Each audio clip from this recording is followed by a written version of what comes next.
All right, man. A lot of Lions fans are upset with Brad Holmes, and I talked about his post uh, press conference that he did with the after the draft.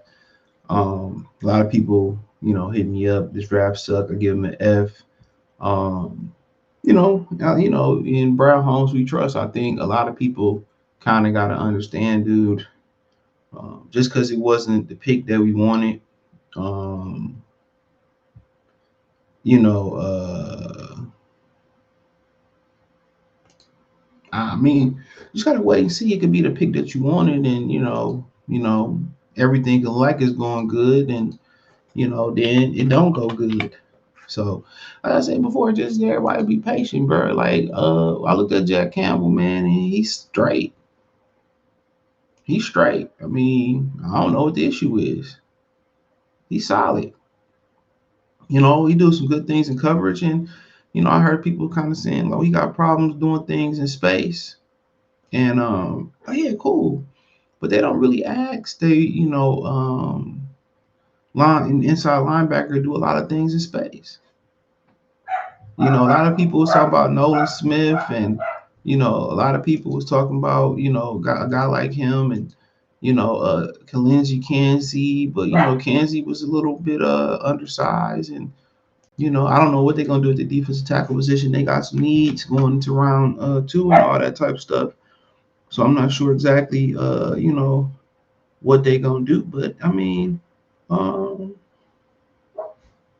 but take a wait and see approach. He said, these were the top players that they wanted. Um, a lot of people upset that they didn't take a chance on. Let's address this. That they didn't take a chance on Jalen Carter. You already know the Lions want choir boys. That's the problem. The Lions want choir boys. So y'all hoping for something that that wasn't gonna happen. He told you guys. He said, "Well, after speaking to Jameer Gibbs, I feel a lot more. I feel a lot better. I feel a lot better about. I mean, I speaking to uh, Jalen Carter. I feel a lot better about him and all that type of stuff. And you knew what that meant. You knew what that meant. We all knew what that meant. That he wasn't taking Jalen Carter. Now people gonna be like and see what Jalen Carter do, and they're gonna take a look and see what Bijan Robinson does. They're gonna sit there and see what Christian Gonzalez does, Tyree Wilson does. All these guys that even the offensive lineman, Paris Johnson Jr., all these guys, they're gonna see kind of, what they do. Emmanuel Forbes, anybody that went behind Jack Campbell, he gonna be under a microscope. But y'all praise these guys, and then they do something you don't like, and y'all don't even give it a chance to wait and see approach it, then y'all start bashing them. Now, the positive thing about that is it creates no expectations. You know what I'm saying? It creates no expectations or low expectations. Um, and I think that's what kind of people that's kind of what people like. They really know high expectations. So anything they do on a minor scale is gonna be huge. As soon as they make a few plays, the Lions fans gonna forget about this. Praise Brad Holmes again. Put these guys on the pedestal, and it's gonna be on and popping. You know what I'm saying? So, so you got to remember that. These fans are fickle. They were same fans when the Lions got off to a slow start, which I told you they would because they had too many injuries, and then they added injuries on top of that with Walker and DeAndre Swift and etc. They were the same ones that was calling for Dan Campbell's job. What was I the one saying? I said, no, don't fire him yet. I don't think he deserved to get fired, and where y'all gonna go if y'all do fire him? So I was the one kind of saying those things, and it's a wait and see approach. Y'all had these expectations, and y'all had these mock drafts, and Brad Holmes said he's privy to things that the mock draft guys ain't, and they able to dig and do things and find things. The NFL got some of the best investigators in the world, and they able to do and find things that mock drafts don't know. So, um, but yeah, y'all could be angry, but it's a wait and see approach. It's a wait and see approach. Just because somebody get drafted, and you don't like them, You know what I'm saying? You don't like them. What does it mean? It don't mean that they not the right fit. They know what fit on their team, or they have an idea what fit on their team. And y'all love Brad Holmes the drafts before, so y'all gotta love him now. Y'all gotta just trust what he doing.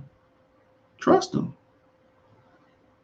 You know, y'all react, oh man, they should have took Jackson Smith or Jigba, or they should have took Zay Flowers, or they should have took, you know what I'm saying, Jalen Carter, or they should have took this guy, that guy, this guy in the third. And I mean, it's a wait and see approach. Just because you draft a guy don't mean he's an ideal fit. So don't get a knee jerk reaction. You got people say, we better hit it out the park tonight, and he better do this. And like I said before, man, he said he was taking the best talent available, and this is who he think it is. Trust him. I mean, it ain't like you got a choice anyway. Trust him. Trust him.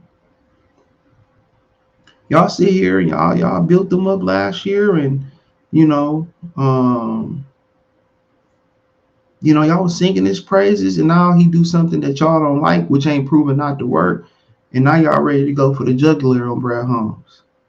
I think, with all the praising and all this swallowing y'all been doing, I think he deserved the benefit of the doubt. But what's so funny about it? That's just what people do. They love you when you lend them money, or you do something. You know what I'm saying? You do something that you do something that they appreciate, or you do something good for them. But the minute you say no, or I ain't got it, then they hate you. Don't be like that, Detroit. Don't be like that. Don't be like that. Trust me. Don't be like that. Don't be that franchise. Ride with them. Ride with them. Trust them. Give him the benefit of the doubt. I mean, it ain't like you got a choice. So yeah. Give him the benefit of the doubt. Ride with him. And Brad, we trust. Brad Holmes, we trust. And trust he know. And I said this a couple of times leading up to the draft. Anonymous GM said that it was only 15 guys with a first round grade. So think about that for a minute. They were saying it was only 15 guys with a first round grade. So how they hyped up a lot of these guys, you know what I'm saying? They wasn't that good. But only time can tell. Like he said, he has information that we don't, or that even mock draft people don't.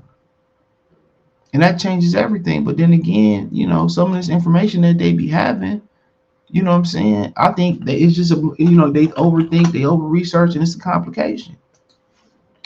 I think they tend to